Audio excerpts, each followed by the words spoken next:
Hey Raghunath, tell everyone about our Patreon community. Sure, Kastuba. The Wisdom of the Sages Patreon community is an incredible online yoga resource. If you like the type of yoga wisdom and culture we share on the show, then our Patreon community is a great next step. This is a listener-supported podcast, and any level of sponsorship will unlock a wide range of live and archived classes, talks, and even workshops. Raghunath teaches, I teach, and we have a host of other excellent teachers on topics ranging from yoga philosophy, asana classes, storytelling, Ayurveda, kirtan, cooking, meditation, and a lot more. We even have an incredible online Bhakti 12-step recovery group. So if you want to check it out, go to patreon.com/wisdom of the sages. All right, let's get it on. Bhagavate Vasudevaya. Om Namo Bhagavate Vasudevaya. Om Namo Bhagavate Vasudevaya.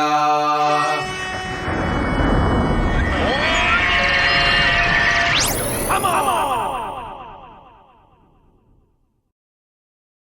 Live from Super Soul's Farm, this is Wisdom of the Sages, a daily yoga podcast with your host, Raghunath, and co-host and senior educator at the Bhakti Center in New York, Kastuba Das.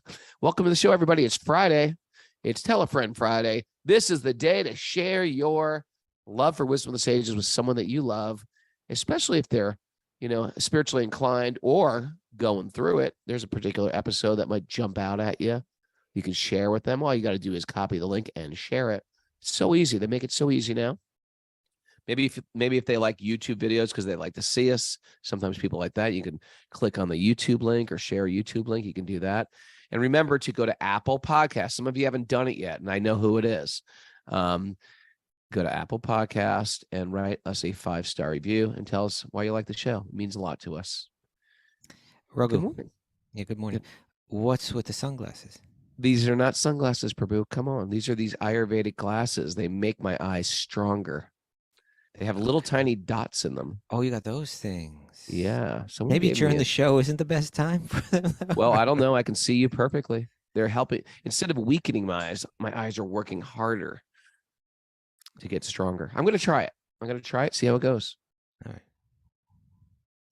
They look a little cool, don't they? No. Mara, did you see that over there? Mara's like, no, they don't look cool. Come on. All right. Let's keep it moving, brother. What's going on? Okay. What are we doing here? My friend, how are you? All good? Everything's good. Get them ready. Looking forward to coming up next week. Last night was the Bhadra Purnima, the full moon, and I donated a set of Bhagavatams. I did too. Boomba. Yeah, feel good about that. Me too. So today, I'm looking forward to it. We got a great group. I think there's 2 spaces left or something. If people are interested, write to what's your Super Soul Trainings. Super Soul Trainings at gmail.com to hold those spaces, or go to wisdomofthesages.com/events. Our last fall foliage, and fall, it's really becoming fall up here. It's quite beautiful. Yeah. We had a nice set in down here yet. We had a nice little cookout last night with Tarun and Catherine A. Made some vegan weenies. It was quite nice. Cooked outside. It was delicious. Beautiful. By the way, we need to announce that the sign up for the Sage groups, it's been extended to October 6th. So you have until the 6th. But that being said, it's almost closed, yeah. Well, a lot of the groups are closing. You get the longer you wait, the more the group that you want to choose, they fill up. So still, all the more reason to sign up right away. It makes a big difference in people's lives. And if you're thinking about it, just do it. Give it a try. Give it a try. Okay. All right, what else we got? Any other pressing announcements, Miss Mara? Yep. We got back to recovery group meetings today at 12:30 and 1 Eastern time. We also have Cult of Cain asana class with Josh Kane at 10:30 a.m. for our Patreon members. And what's that? A little scary. Cult. A little scary.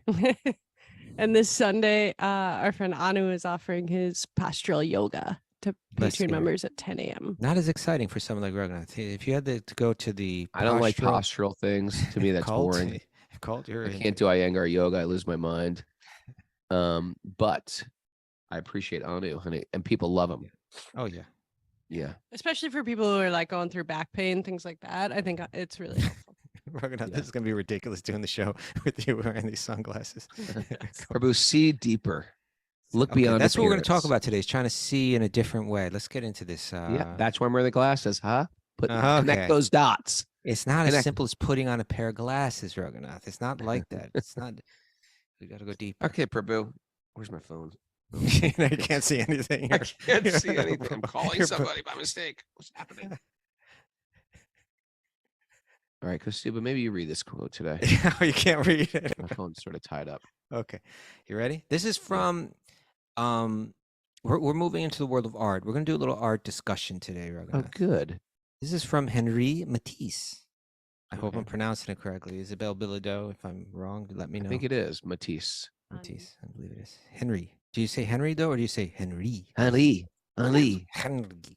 Henri. Henri Matisse. He says this, and think about this, Raghunath. To look at something.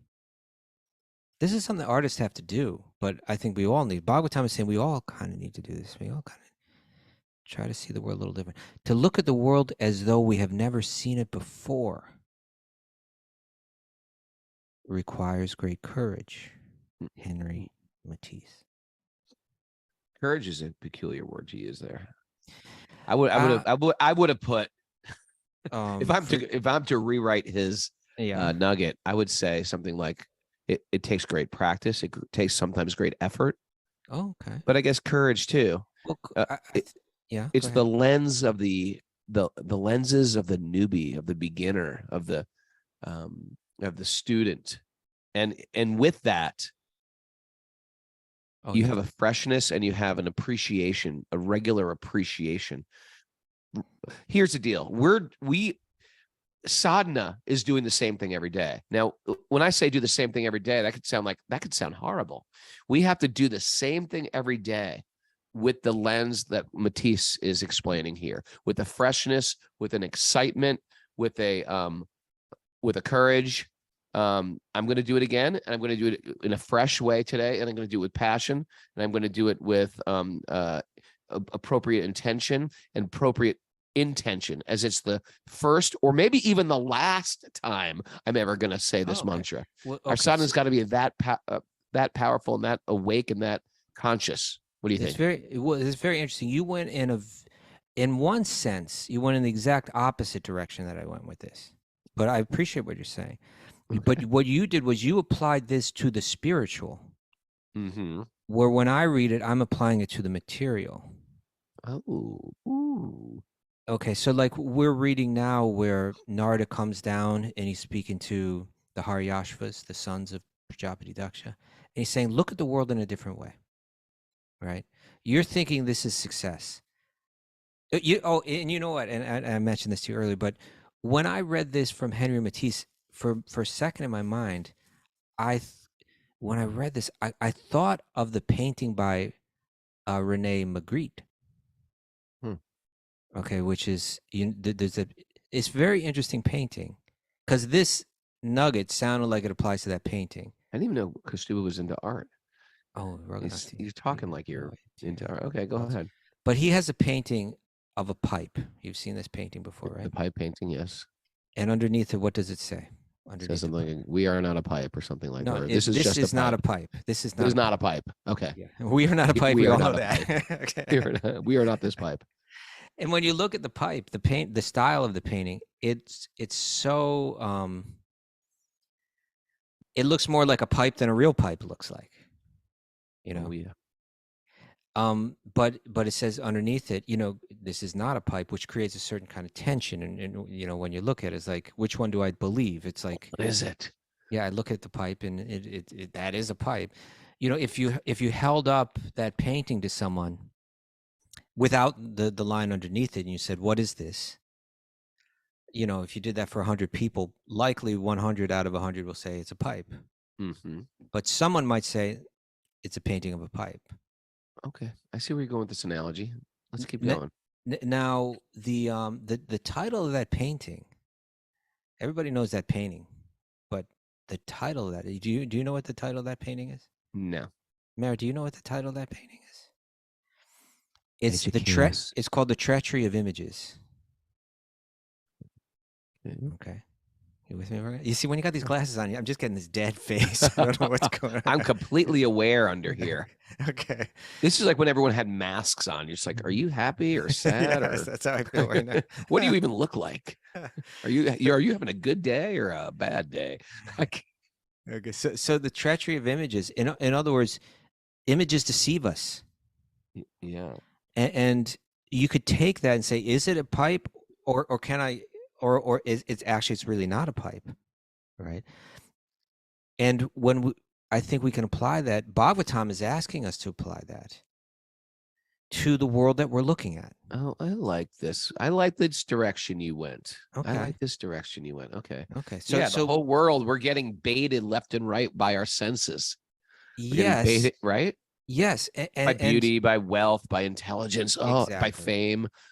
Or This things person like, has that Shakti. I'm Yeah. going to go after that. And it's a baited hook oftentimes. well, there's a painting that's painted for us, a painting of success, Mm. you know, a painting of happiness. Oh. And then, but it takes courage to look at that and examine it and say, is this success? Or to say, this is not success, you know, just like it says, this is not a pipe. The person seeing through the eyes of Bhagavatam can look and say, this is not success. This is not happiness. You know, this is not my child. Right? This is not love. Mm-hmm.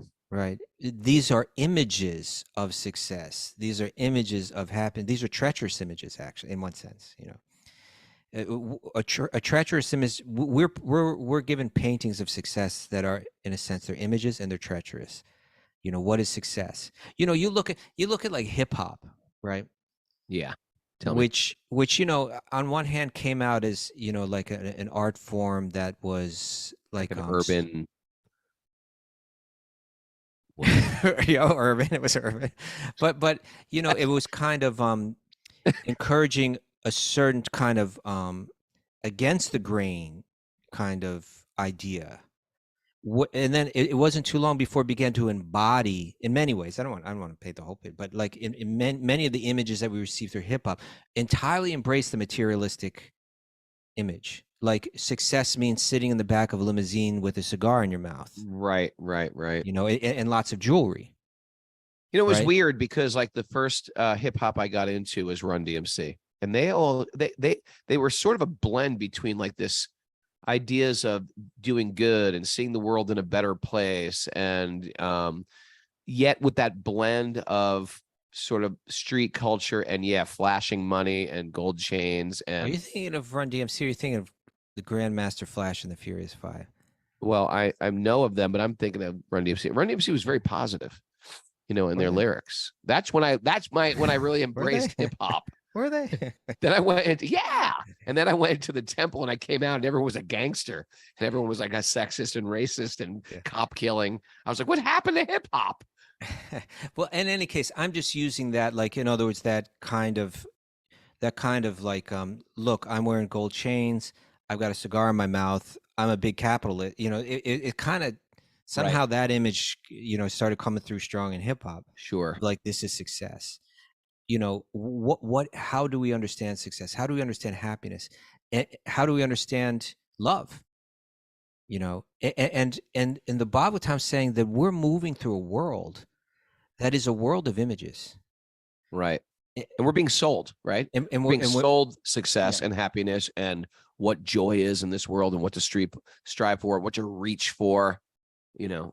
And confusing. It's confusing. You know, in images, you know, in other words, these things that are put forward that aren't the real thing, but that reflect the real thing. Mm-hmm. There's a fascinating, absolutely, to me, there's a really fascinating verse that, you know, what really turned me on to it, and I Googled it, I tried to find it, but I couldn't find it. Tell me. But I once saw a video. I'm pretty sure it. I thought, I'm looking back, and I think it was an animated video with Sadhuputta, Dr. Richard Yeah. Thompson, our friend who was a Physicist from Cornell. is he a physicist or a mathematician? I think.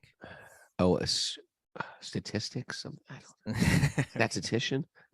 No. Anyway, he was a scientist in any case, but he was a follower of Bhagavatam, and so he was applying Bhagavatam to science, and he mentioned this verse, which is second canto, second chapter, third verse, 223 in Srimad Bhagavatam, right?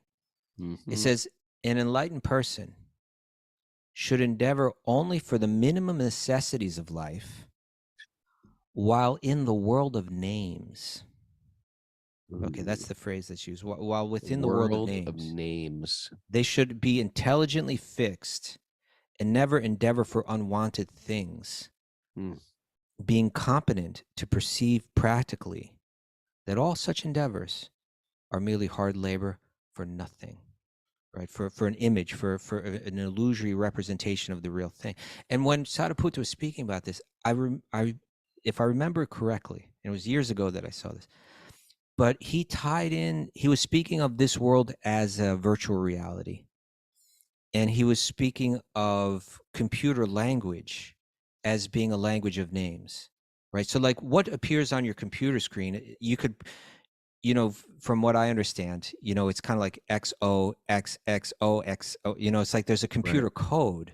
Yes. That produces an image that is not the real, like if I'm looking at my computer screen and I see a bird, I'm not looking at a bird. Is this a bird? No, this is not a bird, or this is not a bird, right? There's a name or a code, a language, that is used to represent that bird, that when it's put through the computer, it comes out as an image of a bird, not a bird, but an image of a bird. Sure. Now, okay, that's something that doesn't take courage to understand. But it takes courage to go through this world and begin to question everything.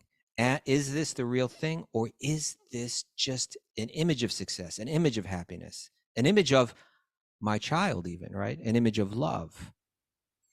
Bhagavatam is saying, have that courage, and try to understand that we're moving through a virtual world where we're meant to learn lessons. We're not meant to try to, and by the way, Prabhupada gave a commentary to that verse, to that Bhagavatam 223, which is just like a legendary commentary, You got some highlights? Okay, let's read some of that. Okay. Let me pull it up. Okay. He says the Bhagavat Dharma, right? So this is, by the way, if we go back, the verse before this was speaking about, it's very much the same context as what we're in with the Prachetas, not the Prachetas, the Haryashvas, who they were doing good karmic activity, right? Cultivating good karma, doing good religious stuff. And Narada came along and said, that's not enough. Look beyond that. This isn't real. There's something deeper that you need to understand. So text 2, which precedes the text that I read about the world of names, it says, the way of presentation of the Vedic sounds here meaning the original 4 Vedas, which are teaching this good karma path, right? The way of presentation of the Vedic sounds is so bewildering that it directs the intelligence of the people to meaningless things like heavenly kingdoms, right? I want to go up to higher planetary levels in my next life and all that. The conditioned souls hover in dreams of such heavenly illusory pleasures. You were talking about that yesterday, right? We're always dreaming of what we're going to have. We're going to get this and it's going to be great. Yeah. But actually, they do not relish any tangible happiness in such places. Very interesting. It's real intangible. Happiness. It's an image of happiness. It's concocted in the mind. The first time I ever heard that phrase, sense gratification is like a mental concoction. I was like, it is. But it's not. Oh, you were? Okay. Well, it's all bad. No, I didn't argue with it. It is. Because it's an idea of how my ego will enjoy. You know, You're it's right. not actually tangible enjoyment. That's right. a If hope we to knew what real enjoy- enjoyment was, we would know that that's not real. Sure. Or it's just the pleasure of the ego. It's not the pleasure of the self. Right. Okay, so then comes the next verse. For this reason, an enlightened person should endeavor only for the minimum necessities in life. Don't get attached to the thing. While in the world of names, while in this virtual reality, which is computer code, they should be intelligently fixed and never endeavor for unwanted things, being competent to perceive practically that all such endeavors are merely hard labor for nothing. Okay, commentary by Srila Prabhupada. The Bhagavat Dharma, not the karmic path of cultivating good karma, but the path of love, the path of seeing divine love as the goal, right? The Bhagavat Dharma, or the cult, there you go, Raghunath, Yeah, like that. of Srimad Bhagavatam, is perfectly distinct from the way of fruitive activities, which are considered by the devotees to be merely a waste of time. The whole universe, or for that matter, all material existence, is moving on as Jagat, which means the material universe, simply for planning business to make one's position very comfortable or secure, although everyone sees that this existence is neither comfortable nor secure and can never become comfortable or secure at any stage of development, right? It's so flimsy, you know. It's so flimsy. One little germ, one little cut, one little wrong turn. We are like children playing that birthday party game where they have a spoon in their mouth and an egg, and they're trying to run around in a race. Insecure. That's our secure life right there. Okay. We are that egg at any moment, that toddler, like a toddler doing it. Like like a time, right? the whole thing's going to come. You know it's going to crash. It And is right gonna when crash. you think you got it all together. Yeah. Something comes around. Yeah. You know, Okay. and it's anything. It's either your own body, it's some natural disaster, it's a pandemic, it's your currency collapsing or your economic collapse. That's right. You know, Because these are all just images. They're not secure. They're, you know, of it's course, like, if it's could- if it does last, it's quite amazing. and even then it could only last for a short time. Yeah. Okay, so he continues. Those who are captivated by the illusory advancement of material civilization, following the way of phantasmagoria, are Great certainly word. madmen. You know, it's interesting how. Let me butt in here. Yeah. It's interesting how the yeah, soul. yeah, Ray Charles. Go ahead. Well, yeah, what were the Blues Brothers' names? Jake and Elwood or something? I'm Yeah, Jake, bobbing my head like Elwood. Stevie Wonder. Elwood. It's interesting how the soul deeply yearns for eternality. It really wants something to last. Some That's why we philosophers get have married. argued that that's proof that it exists. Yeah. And that's why we get married. That's why we like that's why I like stone walls. That's why we like things that last. When we see an old building that was built really solid, we're like, wow, that is a beautiful piece of architecture. Or we see something like the pyramids or something that's been there for hundreds or thousands of Sort of years. feels good about it. It resonates with us. Like there is That's why some you're building your stone wall. lasting pleasure. Or how long have you lived here? I've lived here for 50 years, or we've been married for 40 years, things like that. There's something that resonates with us, the desire for something lasting. It's true, Raghunath. But Prabhupada continues. The whole material creation is a jugglery of names only. That's, you know, Sariputta took that to the scientific level. It's not just like Prabhupada's not just using language like poetically here or something like that, but it's in a literal way. He's kind of saying this, and Sariputta kind of showed that it's computer language, right? Everything is given a particular code or name, and it makes the phantasmagoria, you know, an image arise that seems real. Saying that's actually what we're moving through. He says, the whole material creation is a jugglery of names only. In fact, it is nothing but a bewildering creation of matter like earth, water, and fire. The buildings, furniture, cars, bungalows, mills, factories, Bungalow industries. is an Indian word, you know that we co-opted I it. don't know that, is it? Yeah. It means like a one-story house. Is that what a bungalow is? I think it means something slightly different because there is an architectural style called the bungalow, like a California bungalow, but it's different. It's sort of like how Yeah. we took the word Yeah. pajamas also, and we gave it a different meaning. That's Did we? also an Indian word. Mara will look it up. Mara, you on that one? Yeah. Well, here we have the definition as a one-storied house with a low-pitched roof. But I don't think that's the origin. Like It's how from the Indians called. even They call those places at the Eco Village, which are the nice Mm. houses at the Eco Village. They call them bungalows. bungalows. I was like, that's not a bungalow. That's like a McMansion. even Merriam-Webster credits the origin as Hindi and Urdu. There you go. It's literally house in the Bengal style, according to Okay. the Yeah, etymology. Bengal. hmm Interesting. Okay, that was a squirrel. Let's get I was a back. squirrel. Thank you. The buildings, furniture, cars, bungalows, mills, factories, Fashion. industries. We throw that Right. in there, sure. That's like a name. Well, fashion is an industry, so industries, Yeah. peace, war, or even the highest perfection of material science, namely, what would Prabhupada say when he wrote this back in 1970? Highest perfection of Something material like that. science. The spud nuts going to outer space, or He the didn't go quite that Spudniks. far. He Not said the spud nut. atomic energy and electronics. The dictaphone. Yeah. Is it hard to believe there's no computers then? We got to get through this sentence, right? All right. The buildings, furniture, cars, bungalows, mills, factories, industries, peace, war, or even the highest perfection of material science, namely atomic energy and electronics, are all simply bewildering names of material elements with their concomitant reactions of the three modes. It's a code, and then the computer screen responds accordingly. Yeah. Since the devotees of the Lord know them perfectly well, since the devotee of the Lord knows them perfectly well, they are not interested in creating unwanted things for a situation which is not at all reality, but simply names of no more significance than Phantasmagoria. the babble of the sea waves. The babble of the sea waves. The great kings, leaders, and soldiers fight one another in order to perpetuate their names in history. And they're forgotten.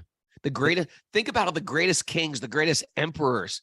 We don't even know who they are. Raghunath, do you know what the next three words are that come out of Prabhupada's mouth? What? They are forgotten. They're forgotten. I'm thinking like Prabhupada now. But if you think about it, and those are the kings that we know of. There's kings in South America, Central America. We don't even know who they are. They were huge. They had thousands, tens of thousands of followers, Well, massive cities.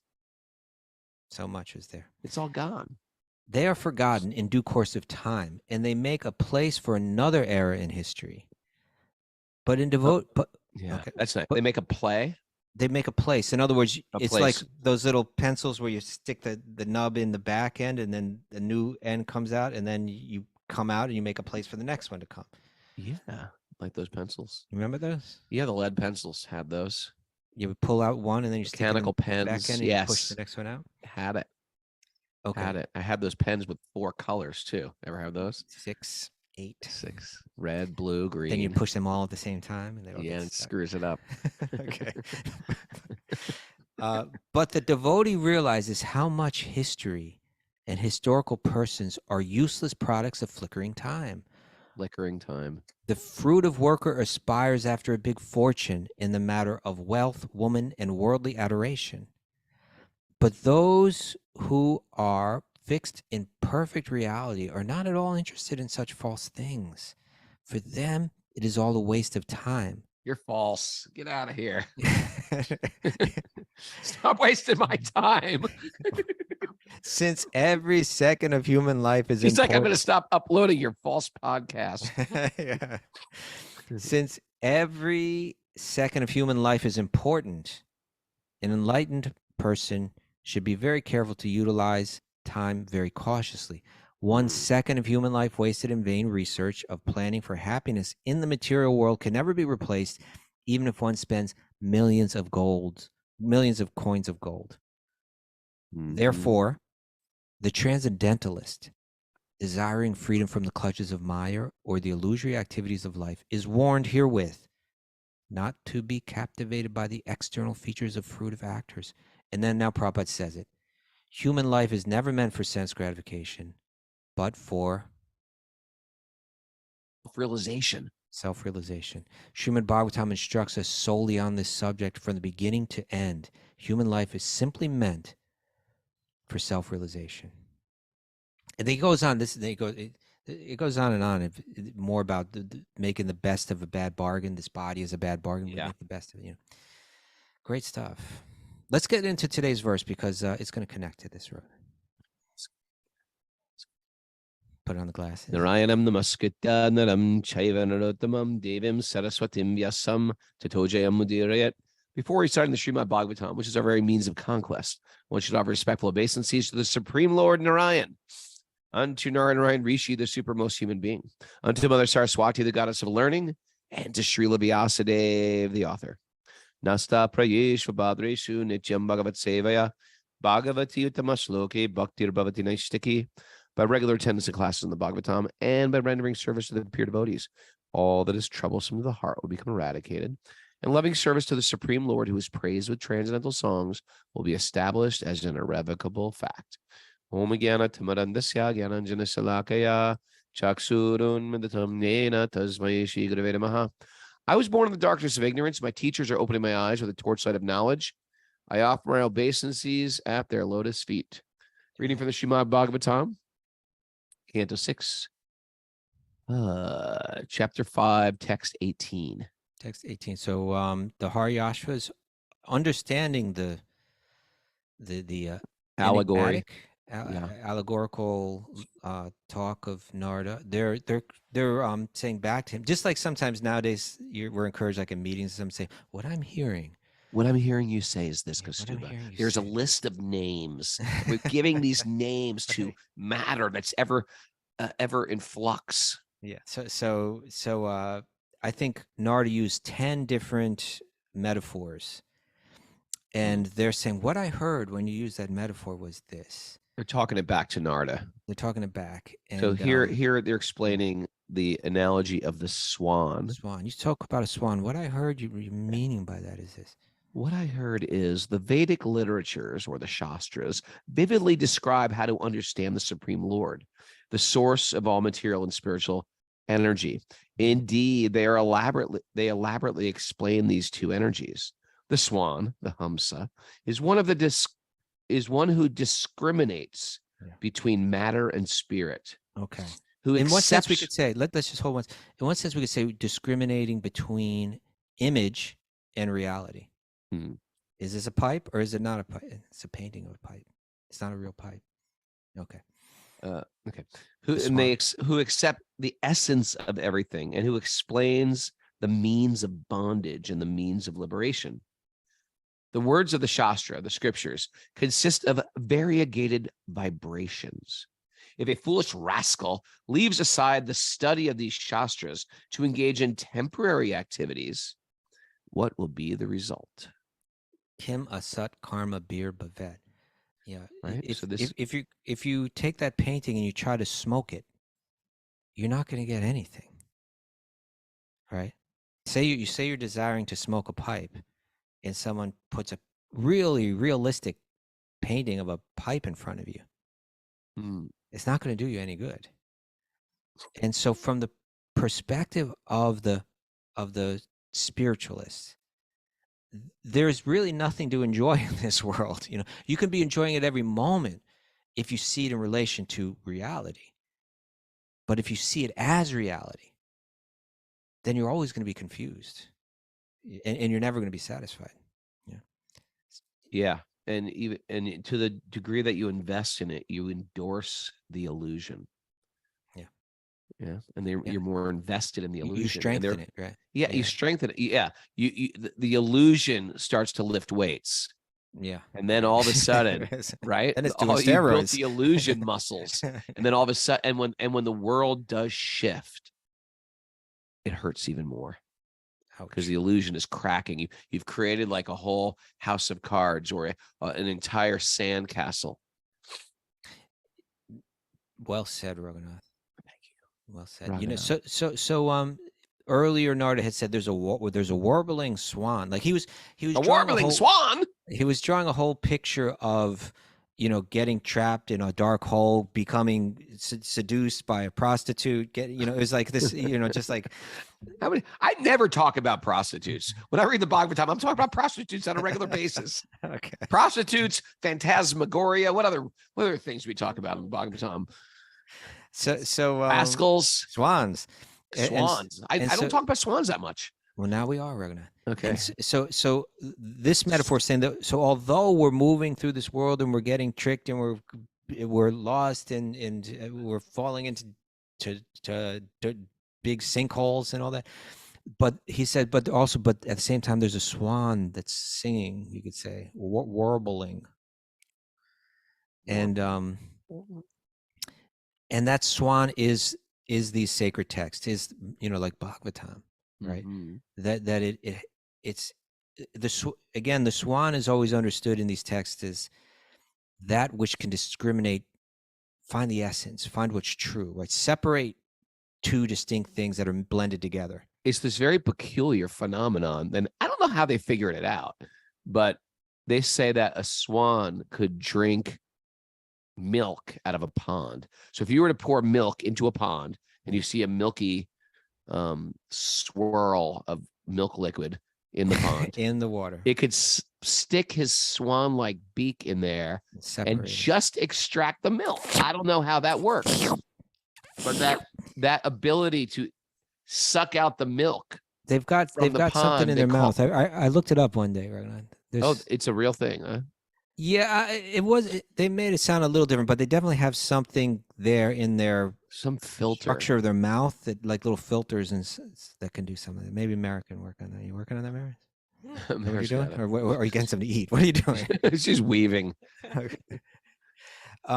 So here's saying the swan, it can find the essence. It can find what's real mixed into the unreal. Right. We're moving through. We are swans. We are swans in practice, my friend. We are aspiring swans. We want to be able to move in this world and extract what is essential and what is almost like you're, picking through garbage to try to find like a jewel. This is us in the material world. We're just moving through.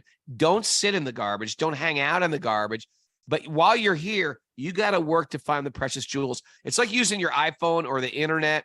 It's such a distraction, but there's jewels there. You can really look. We're all talking about the Bhagavatam today, live, and we're going to broadcast this to thousands of people. There's a jewel in here. Or you can sit around scrolling animal attack videos, landslides, natural disasters, etc., and get lost in that world. Supercar fails, all that stuff. You don't need that. Raghunath, it's really interesting, this whole world of names and this painting of the pipe. Because when you look at the painting of the pipe, again, anyone that looks at it and say that's a pipe. And then there's this little instruction underneath saying this is not a pipe. It's almost like, a more shallow person looks at that and says, this is stupid, right? Oh, I like where you're obviously it's a pipe. It's a pipe. Look at it. Or there's no God. A more thoughtful person is trying to understand, what is it saying? What is it? Where's it taking my mind? What is it asking me to question? How is it? And this is kind of the courage, of the nugget that Matisse was saying. To look at something as though we had never seen it before requires courage. Can I think differently than the masses, right? If everyone is painting a picture of success for me, can I look at it and say, this is not success? If everyone is telling me that this world is reality, do I have the courage? Can I be not so shallow? Can I be deeper and at least engage with that idea? Now what texts like Bhagavatam are saying is that we're moving through a world of names. We're moving through a virtual reality, but there is something within it that's real. That's the spiritual energy is real, right? The material energy is the coded language world, but even within our virtual reality, there's something real, and that is that which is spiritual, and namely, like the important, the direction that these texts are saying. There are really important, real things in this world. What's real? Krishna's name, which is almost like it's saying something that doesn't exist in this world. We're what's his name? Magritte was saying, this is not a pipe. And even in that painting, there's the word pipe, right? Like there's the word written pipe. That word is also not a pipe. Now there's this famous verse. I think it's maybe from Padma Purana, but it's quoted a lot. It's quoted in Chaitanya Charitamrita. Nama Chintamani Krishnas, right? That the name Krishna is Chintamani, right? It means it fulfills all like desire. A magical stone gives you whatever you want. Yeah, it's something it gives more than it looks like it gives. Like a stone looks like it doesn't give you anything, but a touchstone gives you anything you want. Are they real? Why would you question that, Raghunath? Why would you even question that? I'm just curious. No are they faith? real? Are they real, or is it just sort of like a poetic thing? They're hard to find. They're hard to find. And then, did you ever read Sylvester and the Magic Stone when you were little? I don't think so. Oh, did you? No one read that book? Sylvester, who's a donkey, finds a magical red stone, and he starts getting all his wishes fulfilled. Oh, look at that. That's sort of what I think of when I hear about a touchstone. I used to do that as a child. After that story, is pick up different stones and make wishes on them. Start desiring things. Okay. Well, so in my research, I haven't found that they exist. But have faith. That's my okay. Point. So Nama Chintamani Krishna. The name Krishna is a touchstone. Chaitanya Rasa Vigraha. It's the form, the Rasa Vigraha. It's the form of all desirable mellows, of all desirable experience, you could say. And then it says Purna Shuddho. It's completely pure. Nitya Mukto. It's eternally liberated. It's not bound by the laws of the material realm. And then this Binitvam Nama Namano. Because it's entirely the name, the Nama Namino. Binitvam means like it's not separated, it's not different in any way. Nama Namino, the name and that which is being named. Right here we say there's the word pipe and then there's the object pipe. And the word pipe, it represents the pipe, but it's not the pipe. What these texts are saying is that that's a material phenomena. Right? That's like a coded computer world that works that way. But the spiritual realm is entirely different, wherein, and this is something that I have trouble wrapping my head around. It's like something that I want to go deeper in like someday fully realize. But that there, the name and the object are exactly the same. If I say Krishna's name, it's not like that's just a symbol for him. It is him. I'm actually with him. And it's one of these things that it doesn't make sense. It doesn't make material sense. Right. So we say just try it. Try it on. Try this suit on, see if it fits. Play around with it. Speak, watch material movies or materialistic podcasts or media or news and stuff. And then just play around. I'm going to sit and play these mantras on kirtan mantras, or I'm going to chant japa, but I'm going to really be focused when I chant. I'm going to sit in one place and just hear the name, and I'm not going to let my mind be distracted. And when you experiment with this thing that doesn't make material sense, you'll realize there's something there. I'm going to take one baby step forward. Yeah. That's the interesting thing about it. We wouldn't even be here. I wouldn't be here. Take a few leaps of faith, or at least baby steps of faith. I don't think I'd be here if there was no payback. There's a payback. The cash machine is, what do you call those? Slot machines. They're giving money out. You're not just putting money in. It's not like I'm doing this every way. I'm waiting till I die, then God will take me to heaven. No, there's a payout every day. Just like a slot machine. They don't usually pay out. It's like what do they call a slot machine? One-armed bandits. Yeah, but they call them if they give out easily. There's a name for it. Oh, really? You don't know What's that? You don't know. One-arm bandit wasn't what you're looking for? Yeah, they call it like Fruit machine? soft or loose, something, maybe loose. They give out. So most of them are sort of tight. They're not going to pay out. And people just stand there almost like methodically just pumping coins in, like almost like they're like zombies. What's But loose? imagine every time you pull it, you put in 1 coin and 5 come out. Then you got to pull it a few times and then 10 come out. It just keeps you going. This is what bhakti does. It's spiritually addictive, but unlike any addictive thing in the material world, like a slot machine, it doesn't leave you broken and desperate and not even fulfilled. Even if you were to get the pot of money, it's not fulfilling. It's sort of like, now I'm going to enjoy. It's not even enjoying. Right. It's now I'm going to enjoy.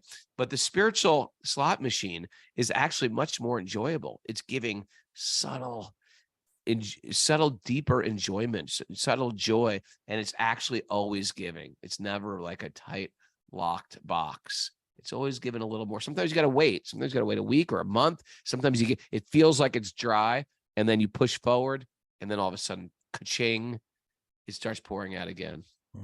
It delivers. Yeah. You have to spend some time with the spiritual jackpot. So what these texts like Bhagavatam, they're like swans. They're separating the material, taking out the spiritual, saying it's real, saying it delivers, saying it's not artificial, it's genuine, it's what we're made of, it's what real happiness consists of. And so the texts are meant to help us to kind of instill that faith, to encourage us to engage with it, to experiment with it. You want to read the commentary?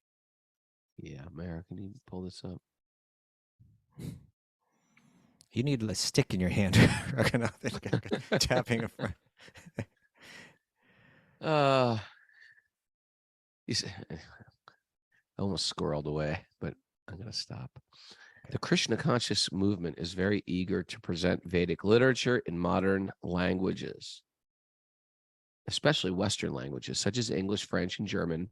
The leaders of the Western world, the Americans and Europeans, have become the idols of modern civilization because the Western people are very sophisticated in temporary activities.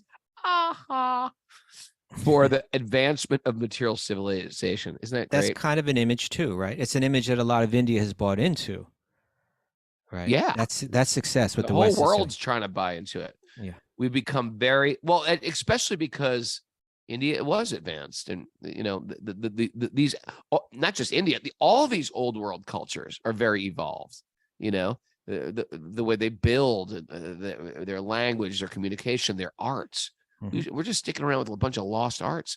A lot of times, it's a big movement in America to go back to figure out how to plant naturally, how to build barns, is an upstate thing, how to build barns, how to farm naturally, how to be off the grid. We have to almost like relearn because we realize like they were actually advanced. They weren't dependent. They were independent on hydraulics and tractors and gasoline. Anyway, they were evolved cultures. Where are we, Mara? A sane man. A sane man. You look so blind. It's ridiculous. It's not that. It's just like she's trying to cue up the music. A sane man, however, can see all such grand activities, although perhaps very important for temporary life, have nothing to do with eternal life. The entire world is imitating the materialistic civilization of the West. And therefore, the Krishna consciousness movement is very much interested in giving the Western people knowledge by translating the original Sanskrit Vedic literature into Western languages. This is very, Prabhupada is such a visionary and such a revolution. When we read that Krishna consciousness movement, you can take it to mean like the International Society for Krishna Consciousness, but you can take it another way. You can take it the movement that started with the Bhagavatam itself and which went global just within the past, half century. Right. Yeah, when I hear that, I think of it in a very broad way. Yeah. Krishna consciousness, God conscious. We're God conscious instead of like sort of like my purse conscious or my family conscious or my nation conscious. we're looking at it in a much bigger term. We're turning our lives over to God as we understand God and trying to move forward. We're less driven by ego, less driven by our body, our our gender, or our politics, or our nation, and see, well, what does God want from me? Right? Exactly. And so Prabhupada had this vision that if Bhagavatam, if Bhagavad Gita were translated into the languages of the world and explained well with commentaries, that people would catch on to this idea, and he was right. Continue. Yes. The word Vivikta Padam refers to the path of logical discourses concerning the aim of life.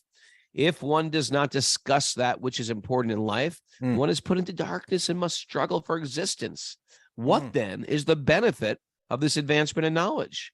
The people of the West are seeing their students becoming hippies, despite the gorgeous arrangements for university education. For Prabhupada, a hippie wasn't like we think a hippie, like those. When we say hippie, peaceful, we think loving people. Yeah, peaceful, and to kind of like, okay, they're a little bit into getting high and listening to Janis Joplin, whatever. Like we have the certain, but Prabhupada looked at a hippie and was like, oh, they're really confused. They're lost. They're like they came from good families and now they've become derelicts. Yeah, that was kind of his vision of it. Maybe not his entire vision of it, but he does often speak of it that way.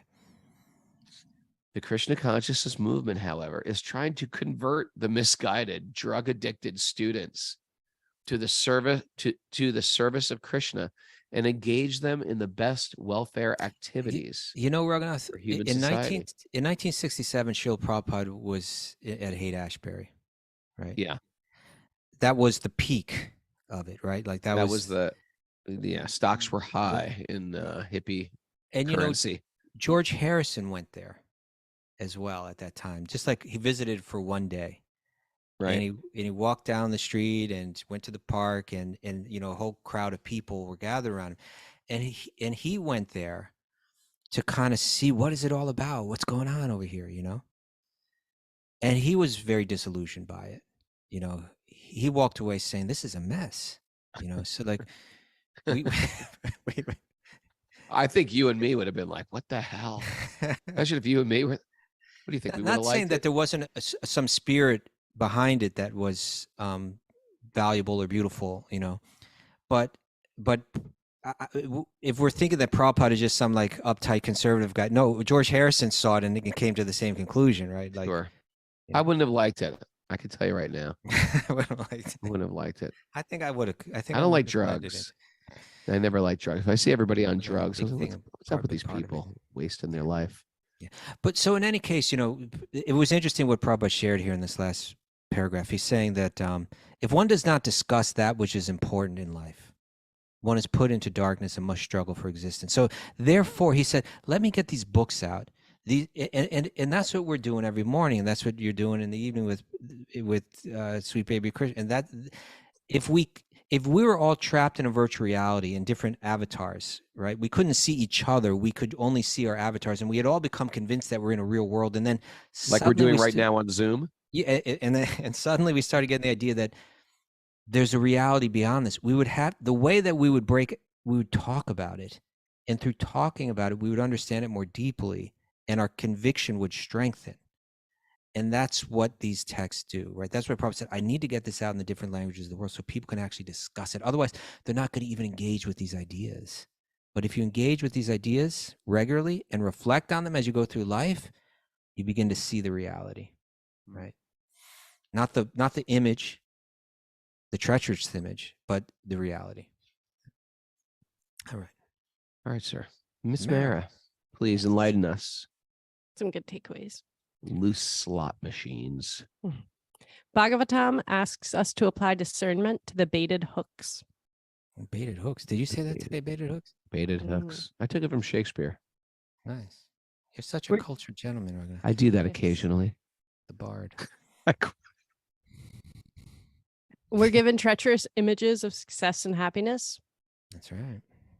Mm-hmm. Sense gratification is the pleasure of the ego. Right. Oh, yeah. False It takes ego. courage to question the images. Question them, Raghunath. Questions. on my mind. This life is neither comfortable nor secure. Nope. Yeah. Some people are like, well, I'm comfortable and secure. Wait a minute. Give it time. Give it time. Even the egg on the child's spoon in their mouth is secure for a moment. Yeah, the egg on the spoon is secure. It's like, look, the spoon, it's got like this curvature to it. It's perfect for secure. an egg. I've got a really big spoon. Our soul yearns for the eternal. It does. The greatest emperors are forgotten. And empresses. And their empresses are not necessarily happy. Let's be clear about that. Don't get started on the empresses. To the degree you invest in illusion, you strengthen the illusion. Yeah. That's I like illusions lifting weights. You know, like that. I've heard, yeah. Okay. What, you've heard better ones? No, I've just heard him use it before. Oh. You know, Maya's out in the parking lot lifting weights. Well, that's a good one too. Yes, indeed. Bhagavatam is the warbling swan. Warbling. There's a payout every day on the spiritual slot machine of sadhana. Yeah, Ka-ching. there is. And Don't be a warbler. you can't smoke a painting of a pipe. You can't. I've tried. You try. I've tried. Oh, beautiful people.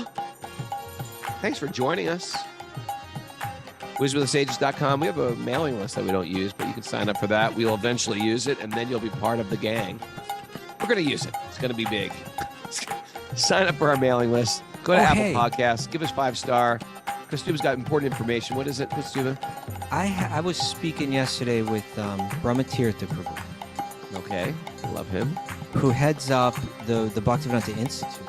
They're the scientists, the group of devotee scientists. Technically, the Bhaktivedanta Institute wasn't meant to be entirely science. It was meant to be the academic kind of wing of ISKCON, right?